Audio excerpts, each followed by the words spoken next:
Film Barbie jadi propaganda feminisme. Mulai dari jelang rilis hingga sepekan lebih penayangan, Barbie sukses jadi buah bibir guys. Sejak peluncuran film ini, banyak muncul berbagai pandangan orang dari setiap gender mengenai film tersebut. Penonton perempuan banyak yang merasa nostalgia, terharu, hingga relate dengan sejumlah adegan dan dialog yang ada di dalam film tersebut. Sementara itu, penonton laki-laki sebagian merasa terhibur ketika menyaksikan Barbie. Namun gak sedikit pula yang memberikan pandangan miring dan menilai film itu sebagai propaganda feminisme.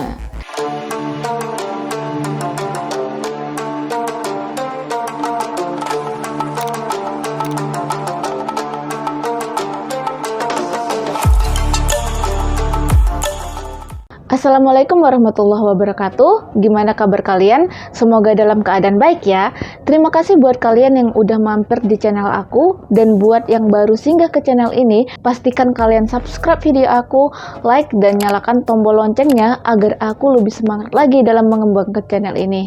Oi, bestie, beberapa cerita muncul di media sosial mulai dari wanita yang mengaku dicampakkan sang kekasih karena menilai film Barbie membuat perempuan itu nggak butuh laki-laki. Selain itu guys, film yang mengisahkan tentang kehidupan para Barbie di Barbieland dengan berbagai karakter yang berbeda-beda. Di tempat tersebut para pria dipanggil Ken ya guys. Kehidupan Barbie di pulau itu sangat damai, penuh warna-warni. Namun suatu hari Barbie terpikirkan akan kematian yang membuat kehidupannya menjadi berubah. Margot Robbie sebagai pemeran utama wanita dan Ryan Gosling sebagai Ken. Kepolosannya dalam memerankan boneka Barbie terasa natural. Begitu pula dengan Ryan Gosling ini sebagai Ken yang ingin berkuasa layaknya lelaki pada umumnya. Meskipun gambar dan penuh warna yang disuguhkan dalam film Barbie penuh nuansa anak-anak guys, isu yang dibawa cukup berat dan lengkap dalam film yang berdurasi 114 menit ini, yang menyertakan bertolak belakangnya fenomena feminisme dan patriarki yang dikemas dengan humor.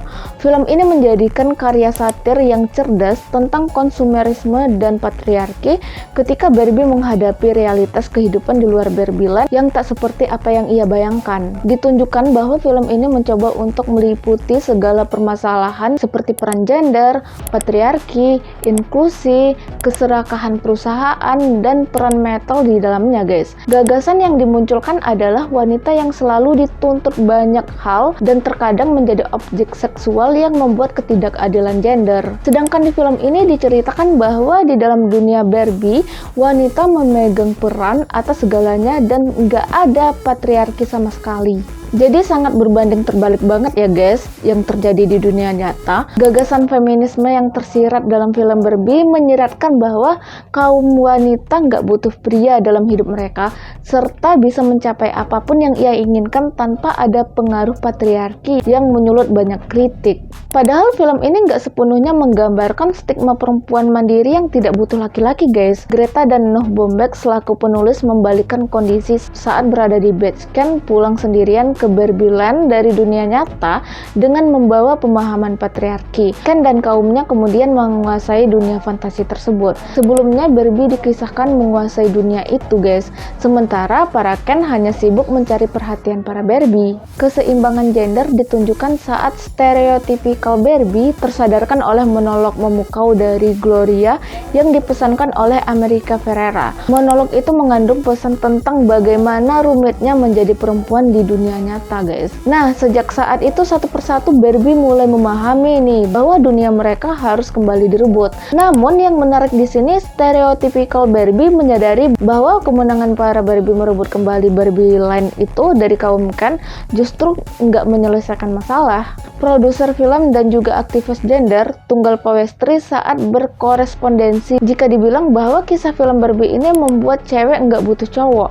Hal ini adalah pandangan yang berbeda. Dari sudut pandang beberapa orang melihat bahwa Barbie pada akhirnya harus mengakui tidak boleh hanya satu gender aja yang mengendalikan semuanya.